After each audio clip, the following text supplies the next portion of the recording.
Y en este caso vamos a hacer foco en los Estados Unidos de Norteamérica y su rol importante, entiendo, que jugó en relación a los ataques de Irán para con el Estado de Israel. Para hablar de este tema estamos en contacto telefónico con un gran periodista, además él es un gran amigo de la cocina de las noticias, me estoy refiriendo a Germán Novelli. Él en estos momentos se encuentra precisamente en los Estados Unidos de Norteamérica, es más, vive allí, más precisamente en la ciudad de Milwaukee, en el estado de Wisconsin. Bienvenido, Germán querido. Un abrazo, Silvio, un saludo a toda la audiencia de la Cocina de las Noticias a través de Radio Continental.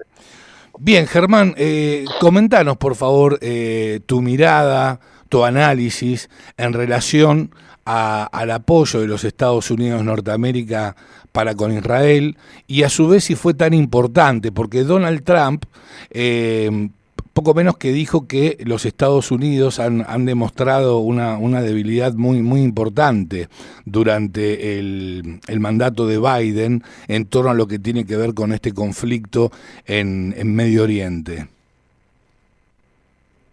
Bueno, antes de hablar de lo que dice el expresidente Trump, yo creo que debemos enfocarnos en el hecho y de quién fue el gran ganador de este ataque aéreo. Sí. Todos sabemos que los reiterados ataques de Israel en la Franja de Gaza, con el costo de vidas humanas y destrucción de infraestructura física, el error que cometieron, entre comillas, al mandarle misiles a este grupo de voluntarios que estaban en Gaza, además del ataque milimétrico a la embajada y el consulado iraní en Siria, los puntos de opinión pública de Israel estaban bastante bajos, pero muy bajos. Es decir, se presentaba el Estado de Israel como el gran agresor, el asesino y el sanguinario. Esta situación regresa a Israel al momento, curiosamente, del 7 de octubre. Sí. Esta vez Israel es el agredido, esta vez Israel es el que tiene que usar sus mecanismos de escudos antimisilísticos y también derribar los drones, porque Irán envió sus ataques hacia Israel en respuesta a lo que pasó con su embajada. Pero lo interesante de esto, lo que no está a la vista, es que Israel no es que es adivino ni que sus radares funcionan a la perfección, que sí funcionan, sino simplemente Israel recibió avisos, y no exactamente de la Casa Blanca ni del secretario de la Defensa. Israel fue avisado de este ataque por Jordania, por Egipto y por Arabia Saudita. Es decir, los países árabes que honran un compromiso que tienen con Israel de compartir información. Información que, por cierto, siempre la han compartido, pero recordemos lo de Yom Kippur, que fue porque tenían el radio en bajo volumen y no escucharon el alerta de la invasión egipcia en aquella famosa guerra de los 6 días, ¿no? Y también en lo que pasó el 7 de octubre, que al parecer no prestaron atención a los avisos. Pero en esta oportunidad, los países árabes, que no son exactamente los aliados naturales de Israel, le prestaron todo el auxilio. Y el Mossad jugó un papel fundamental también, ¿o no? Claro, porque guerra, como dicen en el refrán popular, en guerra avisada no muere soldado, ¿no? Uh-huh. La otra cosa interesante es que hoy en la reunión de las Naciones Unidas, el representante diplomático del Estado Islámico de Irán dijo que con ese ataque ya el ataque o la respuesta iraní al ataque israelí ya queda ya dilucidado, es decir, no están anunciando nuevos ataques. Pero sí Israel, Lo que llama la atención es la posición de China, ¿no? Ajá, a ver. Y de que China dice que deben hacerse esfuerzos por evitar una escalada en el conflicto. Pero la tapa del frasco es la hipocresía mayúscula de Moscú cuando exhorta a Irán y a Israel a buscar salidas diplomáticas, como si ellos fueran el mejor ejemplo del mundo, porque nunca vi a Putin hablar de salidas diplomáticas cuando decidió invadir a Ucrania, ni cuando mandaron aquel misil que derribó a un avión comercial, ¿no? De tal manera que, bueno, eso queda como el anecdotario. Y naturalmente la posición de Biden, que vino a salir de la palestra, pero ya todo estaba resuelto, era a decirle a Israel que bajo ningún concepto fuera a asumir una escalada de guerra que pudiera poner en peligro la estabilidad de la región. Era lo que tenía que hacer Washington. Tampoco es que había que hacer una lumbrera en el Departamento de Estado para decir que había que evitar eso, que realmente no estaba planteado, sino indudablemente Irán estaba ardido porque fue atacado, mataron a uno de sus generales más importantes de la Guardia Nacional iraní, también atacaron a los hijos de otro importante militar, y hasta allí llegó el tema. Ahora, en cuanto a la posición de Trump, recordemos que Trump está en campaña y recordemos que los judíos en Estados Unidos siguen siendo millonarios, tienen muchos recursos, son influyentes en la banca, en la política, etcétera, y él necesita sonreírle a Israel diciéndole yo lo hubiera hecho con mayor contundencia. Lo que está pasando es por culpa de Biden. Pero además de eso, recuerden que hay un componente entre los evangélicos a los que Trump está nuevamente endulzando. Inclusive hemos visto a Trump hasta vendiendo Biblias, ¿no? Uh-huh. Yo no sé si serán Biblias autografiadas por él también, ¿no? De paso, ¿no? Sí. Pero también es un guiño porque hay una vinculación, sobre todo en los grupos cristianos evangélicos fundamentalistas, que son pro-sionistas. Es decir, ellos creen a rajatabla que Israel es el pueblo de Dios y que Israel va a ser salvo, etcétera, etcétera. Hay toda una teología desde la perspectiva sionista, que algunos compran esa idea y otros naturalmente tienen el derecho de disentir de esa postura teológica interesada, ideológicamente interesada. De tal manera que creo que por ahora no hay ningún peligro, pero tampoco creo que Israel se va a quedar tranquila, ¿no? Israel no, de hecho así los manifestaron. Así, perdóname Germán, así lo manifestó el Estado de Israel en una reunión en el día de hoy, de último momento. Te cuento que desde el gobierno del Estado de Israel lo que sostuvieron, ¿sí?, es que van a contraatacar a Irán.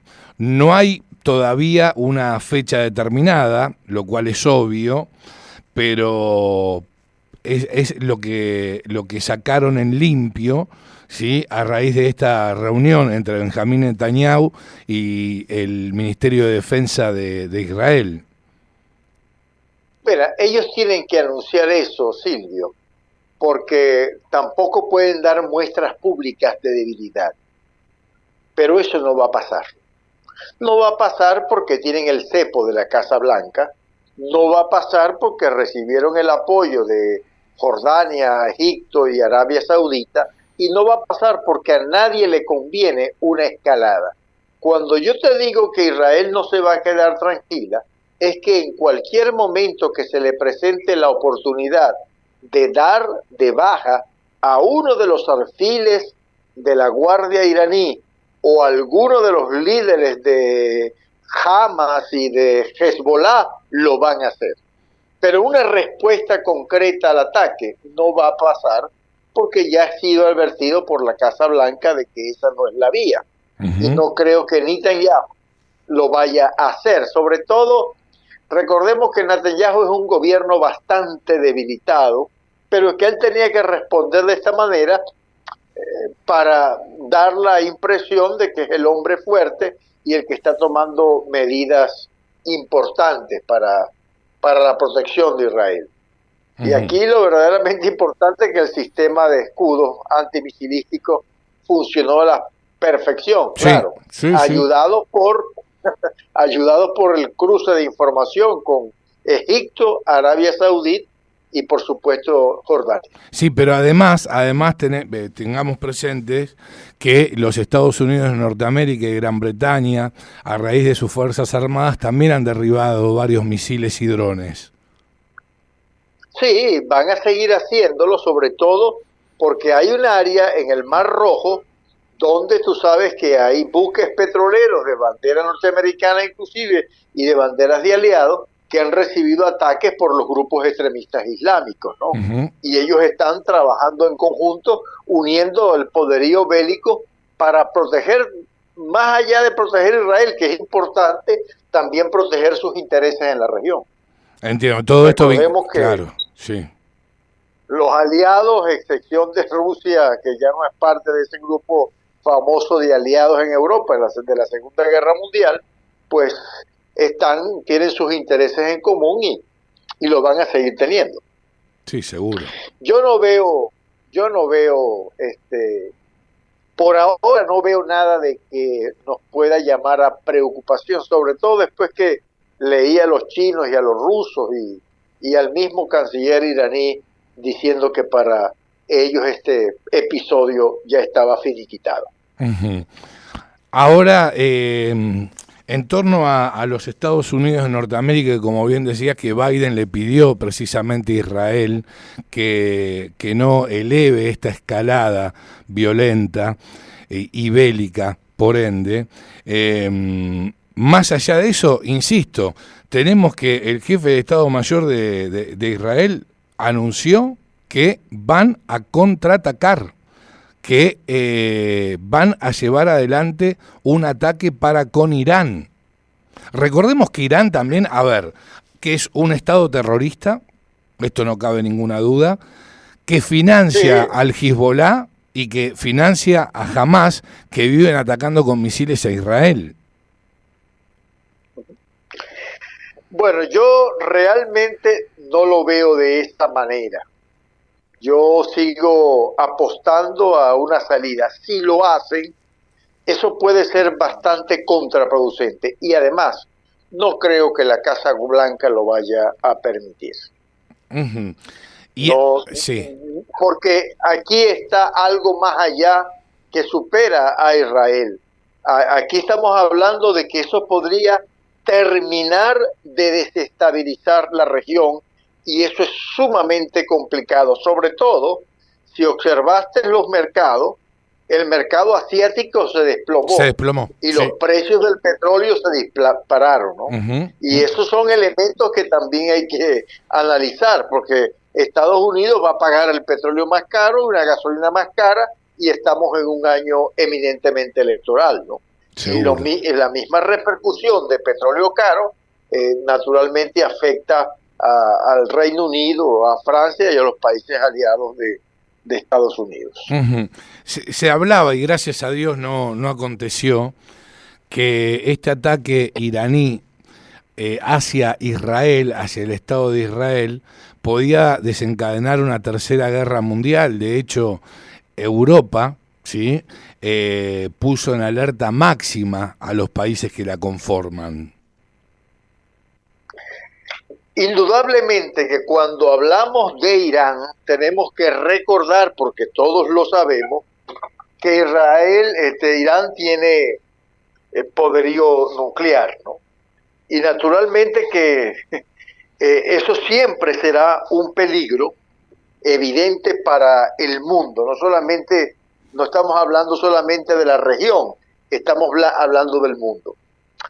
Sin embargo, yo quiero ser optimista y pensar que la gente que tiene el poderío bélico sabe, sabe sin lugar a dudas, que el primero que lance un ataque nuclear tiene que apagar la luz porque este es el fin del mundo.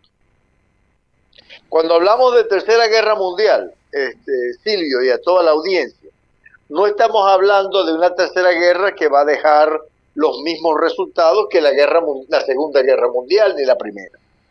Una tercera guerra mundial es el final de la humanidad tal como la conocemos. Y no creo que ni los iraníes, ni a los Estados Unidos, ni a los rusos les convenga mucho, por el bien de la humanidad, llegar a esos extremos. Porque no es lanzar una bomba nuclear, no es ni un misil con capacidad nuclear, es que el otro va a defenderse, y señores, eso va a ser totalmente destructivo para el mundo entero.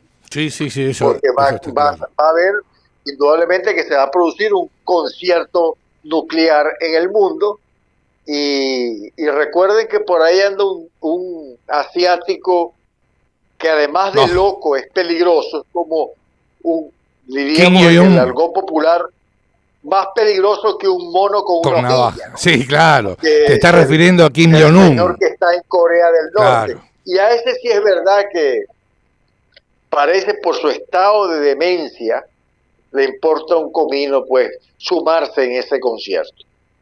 Que me extrañó inclusive que no diera su opinión.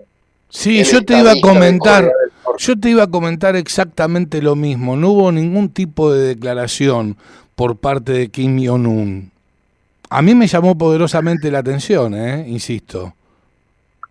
Sí, en todo caso, si hay él está viendo los toros desde la barrera, y la otra cosa que llama la atención es que tampoco el señor Maduro haya dicho nada, por ser un aliado tan importante de el gobierno de Irán, ¿no? Exacto, pero sí, tenés que, por ejemplo, y lo conversaba hace instantes con Gabriel Ventasgal, es una de las personas, un periodista, que más conoce de la conflictividad que se vive en Medio Oriente, y bueno, recordamos que en su momento, cuando Israel atacó al consulado de Irán en Damasco, allí en la capital de Siria, que le dio la muerte a 7 militares de altísimo rango iraníes, allí en ese momento Lula da Silva se declaró contrario y llevó adelante declaraciones contundentes contra el Estado de Israel por ese ataque. Pero en torno al ataque de Irán para con Israel, lo único que dijo fue que les pidió tanto Irán como Israel que no continúe esa escalada bélica, lo cual es todo un mensaje, ¿no es cierto? De hecho, bueno, fue declarado por Israel persona no grata. Sí, o sea, bueno, sí, pero es parte del discurso de esa izquierda que todavía sobrevive, la izquierda de los Kirchner, la izquierda de Maduro, la izquierda de Petro, que todavía sobrevive y sobrevivirá por mucho tiempo, pero que yo creo que realmente cuando hay ese tipo de expresiones es que más que o sea, no pasa de ser un enunciado, porque todos sabemos en el análisis real, ¿no?, que no va a pasar de aquí, porque de pasar de aquí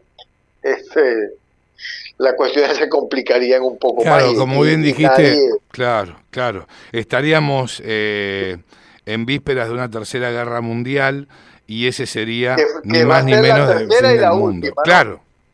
Y que va a durar muy poco, ¿no? Claro, porque apretás un botón y ya está, listo. Hacer desaparecer a la humanidad toda de la faz de la Tierra.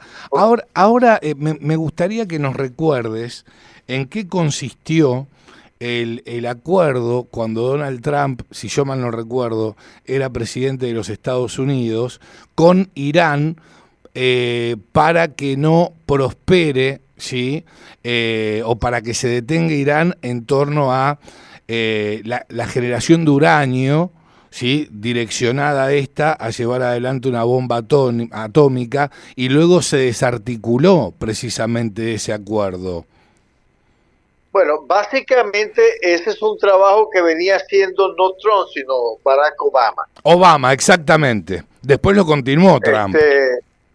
Sí, y naturalmente la idea era evitar que Irán continuara con el proceso de enriquecimiento de uranio con fines nucleares. Eso fue un buen acuerdo que se logró.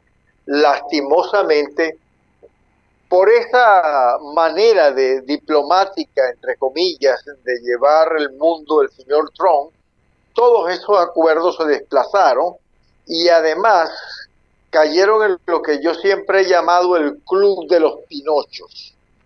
Es decir, que en acuerdos se dicen muchas cosas, pero no se cumple. O sea, ¿quién va a verificar? Inclusive una comisión de las Naciones Unidas, todo el mundo lo recordará, que estaba verificando que Irán estuviese cumpliendo ese acuerdo.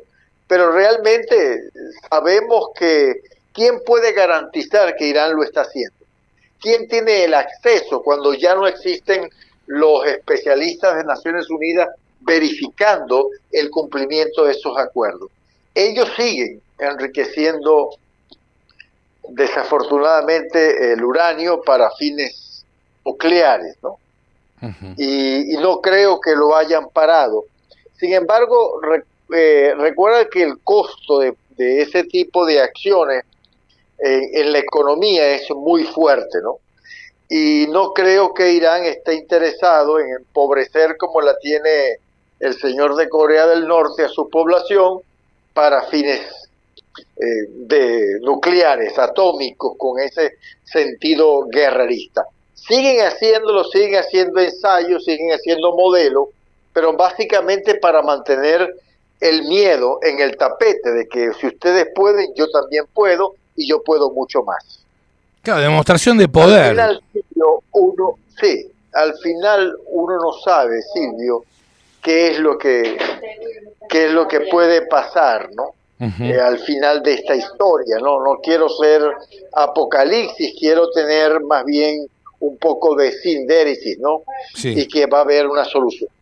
Bien, ahora, lo que te quiero consultar, metiéndonos de lleno en lo que se viene en los Estados Unidos de Norteamérica en relación a las elecciones del mes de noviembre. ¿Cómo están posicionados tanto Trump como Biden? En la opinión pública, obviamente. Hay un empate técnico, ¿no? Hay un empate técnico. Y tú y yo sabemos que los empates técnicos son peligrosos para el gobierno. Claro. Yo creo que si el presidente Biden, que tiene una gran debilidad, la gran debilidad del presidente Biden es su edad. Sí.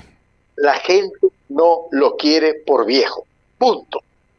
Segundo, parece ser, y es lo que he visto en algunas entrevistas, que el presidente Biden ha dado muestra de algunas lagunas mentales. Sí. Importantes lagunas mentales, ¿eh? No se lo ve lúcido. De precisión. Sí, y eso es.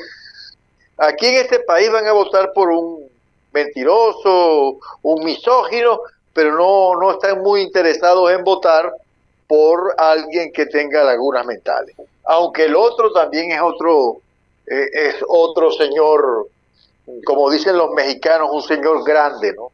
De edad. Uh-huh. Uh-huh. Y a pesar de que, mira, a pesar de todos los juicios que tiene abierto Trump, que prácticamente ahora está encadenado a asistir a una corte en Nueva York para dilucidar algunos casos, que tiene un caso abierto en Georgia. A pesar de todo eso, el hombre está empatado con el gobierno. Y el otro tema que ha debilitado mucho el presidente Biden es el tema de la frontera, que sí. No termina de resolver. Y que él es sincero en lo que dice, Él es claro de que los republicanos sabotearon una salida que le permitiría a Estados Unidos solventar la crisis de la frontera. Pero los, los republicanos en el Congreso lo dejaron colgando de la brocha, ¿no? Y este es un problema que ha afectado y que ha molestado no solamente a los blancos, sino que ha molestado también a los hispanos, porque muchos hispanos tienen en este país más de 20 años esperando un permiso de trabajo, y a los hispanos que están entrando de otras nacionalidades ya salen con un documento válido para trabajar.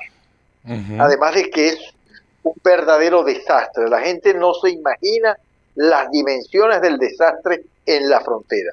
Una frontera llena de alambres de púas que no se veía desde la guerra, pues.